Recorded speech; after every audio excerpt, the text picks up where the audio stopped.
नमस्कार स्टूडेंट, मैं जितेंद्र पाल आप सब लोगों का आपके favourite YouTube channel MP campus में हार्दिक स्वागत करता हूं। जैसा कि आपने थंबनेल पर देख लिया गया होगा, आज वट्टा मतलब डिस्काउंट से रिलेटेड वीडियो होगी और लिखा है थंबनेल पर, इस वीडियो को देखने के बाद आपको किसी की ज़रूरत नहीं पड़ेगी। इसका मतलब ये रहा कि हम आपको आज सुगम और सरल तरीके से आपको डिस्काउंट का चैप्टर पढ़ाएंगे और आपको अच्छे तरीके से समझ में आएगा। दोस्तों, जैसे पीछे आप प्रीवियस वीडियो आप देख चुके हैं और उन वीडियो को आपने खूब सराहा है, मैं आपसे आशा करता हूं कि आप इस वीडियो को उससे ज़्यादा सराहेंगे और आप अपने जीवन को सफल बनाएंगे। तो देखिए, स्टार्ट करते हैं। आज का चैप्टर है और जिस चैप्टर का नाम है डिस्काउंट।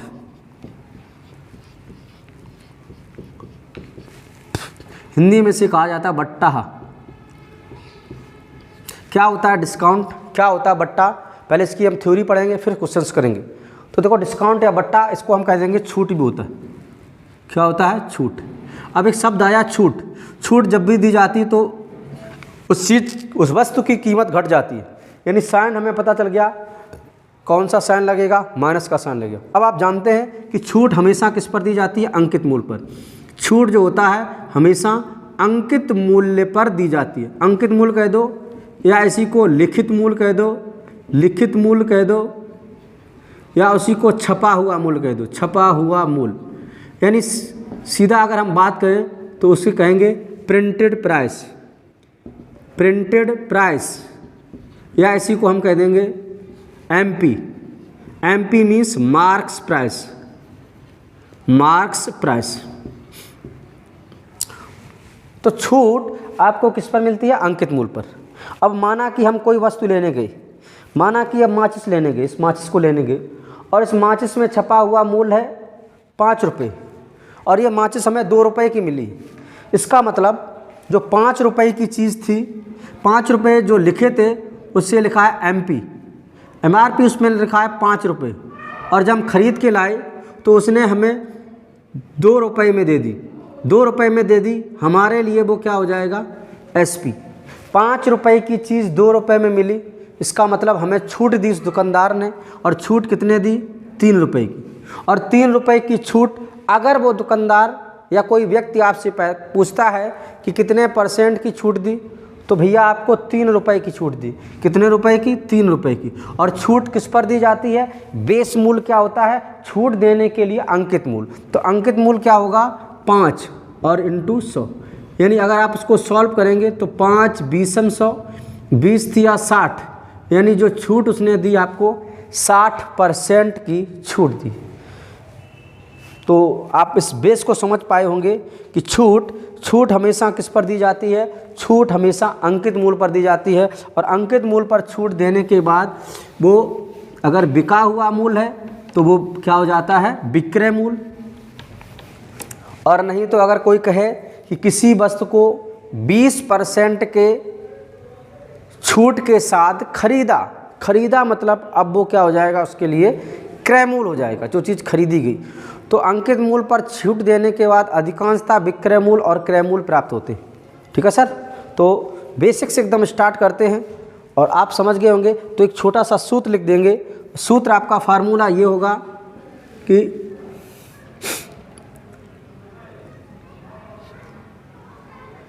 क्रय मूल्य, अगर वो छूट देगा, छूट देने के बाद खरीदता है तो क्रय मूल्य, और नहीं तो वो हो जाएगा विक्रय मूल्य।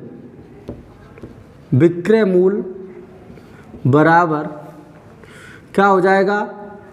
अंकित मूल्य इंटू 100 माइनस डिस्काउंट अपॉन 100। यानी आपका लिख दें SP is equal to MP into 100 minus discount upon 100। इस फार्मूले के साथ आप क्वेश्चन को अधिकांशता लगा लेंगे। तो हम आपको एक एग्जाम्पल देके हैं और एग्जाम्पल में ये कह रहा है कि एक दुकानदार किसी वस्तु को 20% लिखा है कि एक दुकानदार किसी वस्तु को 20% छूट किसी वस्तु पर किसी वस्तु पर 20% छूट देता है, यदि अंकित मूल्य कह दिया गया, यदि उस वस्तु का अंकित मूल्य आपका है 500 रुपये है, तो विक्रय मूल्य क्या होगा? विक्रय मूल्य क्या होगा? तो सर आप इसको कैसे करेंगे? आप जानते हैं, अभी लिखा आपने विक्रय मूल्य बराबर अंकित मूल्य मतलब MP into 100 minus discount upon 100। तो SP तुम्हारा हो जाएगा, पूछा गया है, और MP आपका हो जाएगा 500 रुपये, 100 माइनस 20 अपॉन 100। इसको सॉल्व करेंगे, 500 इंटू 80/100 कैंसिल कर देंगे, 8 5 40, कितना आ जाएगा? 400। ठीक है सर, तो ये आपकी बेसिक जानकारी है, लेकिन इतनी बेसिक भी नहीं करेंगे जिससे हमारे एग्जाम में टाइम लगे। तो टाइम को हम कम करने के लिए बड़े स्पीड में इस क्वेश्चन को करेंगे। बस आप ध्यान रखना कि अंकित मूल्य कितना रुपया है? 500 रुपये। अंकित मूल्य 500 रुपये है। अब छूट कितने दी? 20% की। तो 100 रुपये पर अगर 20 रुपया छोड़ दिए तो वो चीज़ बेची कितने में? 80 में। तो 5 इंटू 100 अपॉन 80 अपॉन 100, इसको कैंसिल कर लो भैया, 8 5 400, 400 रुपया हो गया। ठीक है, तो ये हम आज एकदम बेसिक से आपको बताएंगे। चलिए इस प्रकार से क्वेश्चन आते हैं, या कभी कभार कहता है, एक क्वेश्चन और बताते हैं कि किसी वस्तु का अंकित मूल्य मान लो दे दिया गया MP, अंकित मूल्य दे दिया गया 980 रुपये, और वो कह रहा है 980 रुपये, और डिस्काउंट दे दिया, छूट दे दी, डिस्काउंट आपको दे दिया 10%। तो उसका क्या कहना है? तो वो कह रहा है उसका विक्रय मूल्य बताओ। तो हमने क्या कहा था? 980 रुपये है। अब 10% की छूट दे दी, और छूट दी जाती है अंकित मूल्य पर, और अंकित मूल्य है 980। अब अगर 10% की छूट दे दी तो माना कि अंकित मूल्य अगर 100 रुपये है, 10 पैसा छोड़ दिया तो वो चीज़ कितने को होगी? 90 में बिकेगी। 0 0 0 0 कैंसिल कर देंगे। आप करेंगे 98 इंटू 9, वैसे तो मल्टीप्लाई कर दो, 9 8 जा 72, 9 8 72 की 2 हासिल 7, 9 9 81, 81 और 7 88, यानी वो वस्तु की कीमत कितनी हो जाएगी? 882 रुपये। एक और देखते हैं इसी प्रकार से क्वेश्चन ये है कि किसी वस्तु का अंकित मूल्य, किसी वस्तु का जो अंकित मूल्य है 1020 रुपये है, 1020 रुपये है। उस पर जो छूट दी गई है, जो डिस्काउंट आपका है 20%। तो वो तुमसे कह रहा है कि वस्तु का SP क्या होगा, विक्रय मूल्य क्या होगा। तो सर बिल्कुल बेसिक है, बस अपना फार्मूला ध्यान रखना, SP इंटू MRP कितनी है? 1020, कितने की छूट दी गई? 20%। 20% की छूट का मतलब हो जाएगा 20 मतलब 80 अपॉन 100। 0 से 0, 0 से 0 कैंसिल कर देंगे, 8 दूनी 16 और 8 एकम 8। उस वस्तु का जो विक्रय मूल्य कितना हो जाएगा? 816 रुपये। ऐसे एक और क्वेश्चन देखते हैं। क्वेश्चन नेक्स्ट है कि किसी वस्तु का अंकित मूल्य 900 रुपये है, यानी MP उसका है 900 रुपये। एक दुकानदार किसी वस्तु को 2 छूट, डिस्काउंट कितना कह रहा है? डिस्काउंट कह रहा है 10% तथा 20% की 2 छूट के साथ बेचता है, तो उस वस्तु का विक्रय मूल्य बताइए। सर देखिए कि विक्रय मूल्य बताइए मतलब सेलिंग प्राइस पूछा गया है। अब कह रहा है उस वस्तु का मूल्य 900 रुपये है, 900 रुपये की चीज़ है, और अभी तो आपको एक डिस्काउंट दे रहा था, वो भी कितने परसेंट का? 10% 20%। अब 2 डिस्काउंट दे दिए, 10% और 20%। तो डायरेक्ट 10 का मतलब हो गया वो चीज़ कितने की होगी? 90/100। और 20% की अगर चीज़ दी है तो माना कि अंकित मूल्य 100 रुपये है, 20% उसने छोड़ दिए तो कितने रुपए हो गए? 80। 0 0 0 0, इस 0 से ये 0 कट जाएगा, इस 0 से ये 0 कट जाएगा, कितना आ जाएगा? गुणा कर लेंगे, 9 9 81 और 8 का गुणा करेंगे, 8 एकम 8 8 64, मतलब उसका जो विक्रय मूल्य आएगा 648 रुपये आएगा। ठीक है सर। नेक्स्ट देखो, नेक्स्ट क्वेश्चन कह रहा है कि किसी वस्तु का अंकित मूल्य क्या होगा? किसी वस्तु का अंकित मूल्य क्या होगा अगर डिस्काउंट है 20%, डिस्काउंट है माना कि 20% की छूट के साथ उसने 800 रुपये में बेच दिया मतलब सेलिंग प्राइस कितना है सर? 800 रुपये। सेलिंग प्राइस कितना है? 800 रुपये। तो फिर आप इस तरह करेंगे कि सेलिंग प्राइस 800 रुपये है, फार्मूला में रखेंगे तो विक्रय मूल्य बराबर MP इंटू डिस्काउंट कितना है? 20% का। 20% मतलब 100 रुपये में से 20 रुपये कम कर देना सर, कितना आ जाएगा 80/100 आ जा। ये 800 रुपया हो गया। ये MP आपको जो निकालनी है उसकी वैल्यू है। और 80/100 मतलब 8/10। 8 से काट दो, 8 एकम 8 100, यानी उस वस्तु का जो अंकित मूल्य हो जाएगा वो कितना हो जाएगा आपका 1000 रुपये। कितना हो जाएगा सर 1000 रुपये हो जाएगा। ठीक है सर, समझ गए होंगे। एक और क्वेश्चन देखते हैं। एक और क्वेश्चन है, ये रहा आपका क्वेश्चन कि किसी वस्तु का अंकित मूल्य ज्ञात कीजिए, मतलब हमें निकालना है MP कितना होगा। और कह रहा है कि डिस्काउंट छूट कितनी है, डिस्काउंट 11 से ही 1/9% की छूट के साथ बेचता है मतलब सेलिंग प्राइस। और सेलिंग प्राइस कितना है उसका, वही 880 रुपये है। सेलिंग प्राइस कितना है 880 रुपये है। तो उसका MP ज्ञात करो। बहुत बढ़िया फार्मूला है, 880 रुपये बराबर MP तुमसे पूछा गया है तो MP इंटू कितने परसेंट की छूट दी गई, 11 से ही 1/9%। सर आप इसको सही करेंगे तो 11 से ही 1/9% का मतलब होता है 11 × 99 100, 100/9 और परसेंट का मतलब होता है सर 1/100, 100 से 100 कट गया। यानी अगर वो चीज़ 9 रुपये की है तो 1 रुपया उसमें डिस्काउंट दिया गया है, 1 रुपया उसमें छूट दी गई है, तो वो वस्तु कितने की होगी 8 से काट देंगे, 8 से 11, यानी वो वस्तु का मार्क प्राइस कितना है 11 × 99 990 रुपये।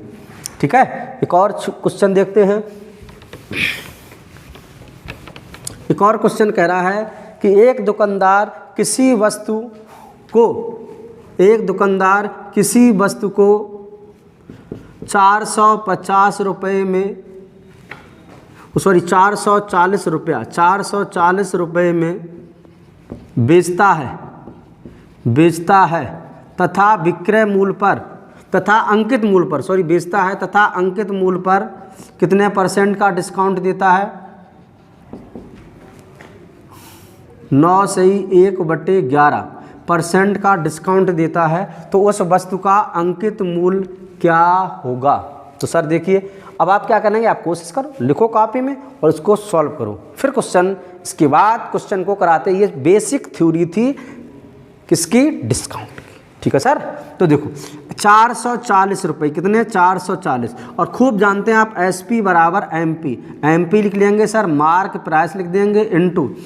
अब कह रहा डिस्काउंट है 11 से ही 1/9, 11 × 99 100/11, 100 से 100 कट जाएगा 1/11, मतलब ये फ्रैक्शन आ गई 1/11। 11 उसका अगर अंकित मूल्य है, अंकित मूल्य यहाँ पे क्यों है, क्योंकि छूट हमेशा बेस मूल्य अंकित पर दी जाती है, और 1 रुपया की छूट है तो 11 और 1 रुपया की छूट है तो कितना हो जाएगा 10। इसको आप कैंसिल कर लेंगे, 0 से 0 कैंसिल हो जाएगा। अगर हम बात करें मार्क प्राइस की तो मार्क प्राइस हो जाएगा 44 × 11, आप गुणा कर लेना 484 रुपया हो जाएगा। 484 उस वस्तु का मार्क प्राइस हो जाएगा। क्या हो जाएगा सर, मार्क प्राइस। ठीक है सर, अब जो एग्जाम में आते हैं उन क्वेश्चनों को देखते हैं। और आपको वीडियो कैसा लग रहा है जरूर लाइक सब्सक्राइब कीजिए, और अधिक से अधिक जितना चाहो हद से भी ज़्यादा शेयर करो इस वीडियो को, और हद से ज़्यादा अपने दोस्तों को के पास पहुंचाओ, इससे दोस्तों को भी फ़ायदा हो। तो चलिए करते हैं आज का क्वेश्चन, और क्वेश्चन नंबर ये रहा फर्स्ट आपकी स्क्रीन पर। तो क्वेश्चन नंबर फर्स्ट क्या कह रहा है, ये कहता है कि सुनो 10% और 20% की एकल छूट क्या है। तो ऐसे क्वेश्चन आते हैं कि 10% एवं 20% की एकल छूट क्या है। तो आप इस तरह करेंगे, देखो सर एकल छूट की बात कर रहा है तो इसकी एक बेसिक ट्रिक जैसी होती है, वो क्या होती है, इसको आप ऐसे कर सकते हैं -x -y और माइनस क्या होता है प्लस, फिर xy और अपॉन 100 करेंगे, इसी के अपॉन में 100 आ जाएगा और परसेंट का साइन, ये आपका एकल छूट का फार्मूला होता है। इस फार्मूले का यूज आप तब करना जब आपको इस तरह की फ्रैक्शन दी जाए, इस तरह की वैल्यू जाए 10% 20%, मतलब अगर फ्रैक्शनल वैल्यू दी जाती है तो आप दूसरे तरीके से सॉल्व कर सकते हैं। तो सर देखिए कैसे इसमें सॉल्व करेंगे, तो -10 -20 और माइनस माइनस प्लस 10 गुणे 20/100। तो सर इसको सॉल्व करते हैं, ये आपका आ जाएगा माइनस के 20 10 30 और प्लस के 2, 30 में से 2 गया माइनस के 28, और ये जो परसेंटेज वैल्यू होती है ये कितने परसेंट आ जाएगा 28%। तो 10%, 20% की एकल छूट की अगर बात की जाए, एक छूट नहीं एकल छूट की बात की जाए तो सर एकल छूट कितने परसेंट होगी 28%। नेक्स्ट क्वेश्चन देखो, इसी में अगर कह दिया जाए कि 10% और 20% और 30%, 10%, 20% एवं 30% की एकल छूट क्या है, 30% की एकल छूट क्या है। देखो सर अब इसकी निकालनी है तो पहले हम 2 की निकालेंगे। अब कौन से 2, इन 2 की निकाल लो, इन 2 की निकाल लो या इन 2 की निकालो, किसी की निकाल से। तो हम इन 2 को अगर लगाते हैं भैया तो ये आ जाएगा माइनस के 20%, और परसेंट ना लगाओ आप, माइनस के 30% और माइनस माइनस क्या होता है प्लस 20 × 30/100। और अगर हम इसको सॉल्व करते हैं तो हम पाएंगे माइनस के 50% और प्लस के 6, यानी 50 में से 6 चला गया और ये तुम्हारा आया 44% छूट। लेकिन सर अभी ये छूट गया है तो इसको भी सोल्व करते हैं। इसको सोल्व करेंगे माइनस के 44% और माइनस का कितना परसेंट 10, और माइनस माइनस क्या हो जाएगा प्लस, ये आ गया 44 गुणे 10/100। इसको जैसे आप सॉल्व करोगे तो माइनस के 54 और प्लस के कितना हो जाएगा सर 4.4। अब 54 में से 4 चला गया तो 50 बचा, लेकिन 50 में से भी 0.4 निकालना है तो कितना आ जाएगा 49.6%। तो एकल छूट कितनी हो जाएगी 49.6, हाँ 49.6%। तो शायद आप समझ गए होंगे एकल छूट को इस तरीके से लगाते हैं। या इसी को जैसे एक और क्वेश्चन देते हैं, एक और क्वेश्चन आपका दिया गया है कि 11 से ही 1/9%, 12 से ही 2/1/8%, नहीं 12.5% रखो, 12.5%। और की एकल छूट बताइए, की एकल छूट। अगर इनकी एकल छूट निकालना है तो अब ऐसे करेंगे -x -y, तो बहुत बड़ा हो जाएगा। तो ऐसे क्वेश्चन को फ्रैक्शनल वैल्यू को हम सिंपल वैल्यू में चेंज करने की कोशिश करते हैं। यानी अगर 11 से 1/9 है तो इसकी फ्रैक्शन कितनी हो जाएगी भाई 11 में 99, 1/9 हो जाएगी भाई, अभी बताया था। और 12.5% की बात करें तो ये हो जाएगी 1/8। कैसे सर, ऐसे करोगे 12 से 1/2, 12 दूनी 24, 1 25/2 आ जाएगा, 25 चौको 100, 1/2 हो जाएगा। अब कह रहा है इनकी एकल छूट, छूट का मतलब माइनस, यानी अगर हम यहाँ पर लिखें कि इसकी MP, एक तरफ लिखेंगे मार्क प्राइस MP और एक तरफ लिख देंगे SP सेलिंग प्राइस। अब आप देखते हैं कि अगर वस्तु का अंकित मूल्य 9 रुपये है, कितना है सर 9 रुपये, और छूट कितनी दी 1 रुपये की छूट दी, तो 9 वाली एक छूट में कितनी आ जाएगी 8 रुपये की बिकी। ऐसे ही इस क्वेश्चन में कह रहा है कि अगर 12.5% उस वस्तु का अंकित मूल्य 8 रुपये है, 8 रुपये है, और सर छूट कितना दिया गया 1 रुपये छूट दिया गया, 8 की चीज़ 1 छूट, मतलब किस में बेची गई 7 में। तो इनको आप सॉल्व करेंगे तो अब देखो ये रेशियो वैल्यू होती है, आप इसको इससे कट कर सकते हैं। ये हमने कट कर दिया। 9 अगर 9 की चीज़ है तो वो बीच कितने में रही है 7, मतलब उसका अंकित मूल्य अगर 9 रुपये है और वो 7 रुपये में बेची जा रही, यानी उस में 2 रुपये की क्या दी जा रही है छूट। तो 2 की छूट, और छूट हमेशा अंकित मूल्य पर दी जाती है 9 और गुणे 100। इसको आप हल करेंगे तो ये शायद आ जाएगा 200/9, और 200/9 को हम सॉल्व करेंगे 22 सही, 9 से काट देंगे, 9 दूनी 18, 9 दूनी 18, 22 सही 2/9%। तो क्या आ जाएगी इसकी वैल्यू 22 सही 2/9%। ठीक है सर। देखिए एक और करते हैं, इसी तरीके से एक और क्वेश्चन करते हैं। ये क्वेश्चन अगर कह रहा है आपसे कि 9 से ही 1/11%, 9 से ही 1/11% तथा 10% की एकल छूट क्या होगी, एकल छूट क्या होगी।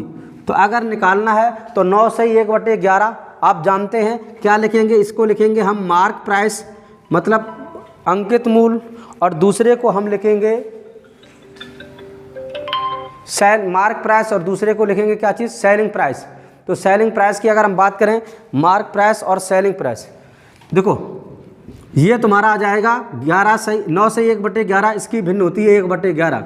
अगर मार्क प्राइस 11 रुपया है, एक की छूट दी तो सेलिंग कितना हो जाएगा 10, और 10% की वैल्यू क्या होती है 1/10। क्रय मूल्य अगर 10 रुपया है, 1 रुपया डिस्काउंट दे दिया तो भी कितने की बचेगी, 9 की। अगर आप कट कर सकते हैं तो कट कर लें, मतलब 11 से 9, यानी मार्क प्राइस 11 रुपया है, अंकित मूल्य 11 रुपया है और उसका विक्रय मूल्य 9 रुपया है। कितनी छूट दे दी गई आपको, 2। और परसेंट छूट की अगर बात करें सर, तो 2 रुपये की छूट कितने पे दी गई, 11 पे, और इंटू 100 कर दो तो आ जाएगा 200/11। और 11 से आप कर सकते हो, या आपको फ्रैक्शन पता है तो बहुत स्पीड में लगा सकते हो, तो भैया करते हैं हम वैसे ही, आपको जैसे नहीं पता है तो 200/11 काट दो, 11 एकम 11, कितना बचा 9, 11 8 88, 88 89 90 और बटे 11, तो 18 सही 2/11%, ये तुम्हारा आ जाता है एकल छूट से। तो शायद एकल छूट से रिलेटेड आपकी प्रॉब्लम नहीं रहेगी, ये हमारा वादा है। नेक्स्ट क्वेश्चन देखते हैं अब क्या करता है। अब नेक्स्ट क्वेश्चन ये है तुम्हारा कि इस प्रकार से क्वेश्चन है, क्या बताया हमने अभी, हमने बताया कि बेस क्या होता है इसका, अंकित मूल्य से डिस्काउंट मूल्य, डिस्काउंट में बेस क्या होता है ये बता दिया हमने। और दूसरा आपने बताया आपको, दूसरा आपको हमने बता रखा है कि यदि आपको 2 छूट दी जाए और उनकी एकल छूट, उनकी क्रमिक छूट दी जाए और एकल छूट पूछी जाए तो किस तरह लगाएंगे आप। नेक्स्ट क्वेश्चन देखो इस प्रकार से है, क्वेश्चन करा है कि एक वस्तु का अंकित मूल्य, एक वस्तु का अंकित मूल्य 5,000 रुपये है और उस पर 20% तथा 20% की 2 एकल छूट दी गई है, 2 एकल छूट, 2 छूट दी गई हैं, 2 छूट दी गई हैं, तो उसका कौन सा मूल्य बताना है, विक्रय मूल्य। अच्छा, इस तरीके का क्वेश्चन तो हम करा ही चुके हैं अभी, तो शायद आप इस क्वेश्चन को, ये तुम्हारा क्वेश्चन हो जाएगा HW होमवर्क, और इसका उत्तर क्या होगा वो आपको हमारे कमेंट बॉक्स में लिखना है सर, ठीक है। तो नेक्स्ट क्वेश्चन देखिए, नेक्स्ट क्वेश्चन अब हम देखते हैं थोड़ा आगे। अब क्या हो जाता है कि एक आपका रिलेशन होता है, रिलेशन कैसा, क्रय मूल्य, विक्रय मूल्य और अंकित मूल्य में CP, SP और MP, SP और MP, इनमें एक रिलेशन होता है। उस रिलेशन को हम लोग सॉल्व करते हैं। जैसे मान लो एक क्वेश्चन कह दिया गया, क्वेश्चन के माध्यम से देखते हैं क्या रिलेशन होगा। तो क्वेश्चन के माध्यम से देखते हैं कि किसी वस्तु का अंकित मूल्य क्रय मूल्य से 20% अधिक, और अंकित मूल्य क्रय मूल्य से 20% अधिक है। तो क्रय मूल्य अगर हमने 100 मान लिया तो अंकित मूल्य 20% अधिक है, 20% अधिक का मतलब कितना हो जाएगा सर, 120 रुपया। और वो कहता है अंकित मूल्य पर 10% की छूट दी जाती है, तो उसे कितना लाभ होगा। अब अंकित मूल्य पर 10% की छूट दी जाती है, तो 120 पर 10% की छूट का मतलब सर क्या हो जाएगा, 120 का 10% 12 रुपये की छूट दे दी गई है, 12 रुपया कम कर दिए गए 120 में से, तो कितना आ जाएगा 108। अब बताओ उसे कितना लाभ हुआ। तो लाभ अगर हम बात करें तो लाभ कितना हुआ, 8 रुपये का लाभ 100 × 100% में बता दें तो उस व्यक्ति को उस वस्तु पर 8% का लाभ हुआ, ठीक है। उस व्यक्ति को उस वस्तु पर 8% का लाभ हुआ। चलो सर, तो इससे आगे के क्वेश्चन कल हम करेंगे और इसी रिलेशन पर आधारित होंगे, और कल आपका डिस्काउंट खत्म हो जाएगा। ये डिस्काउंट का पार्ट नंबर 1 था, डिस्काउंट का पार्ट नंबर कल 2 आपको मिलेगा। तो यहाँ तक देखने के लिए आप सब लोगों का तहे दिल से शुक्रिया।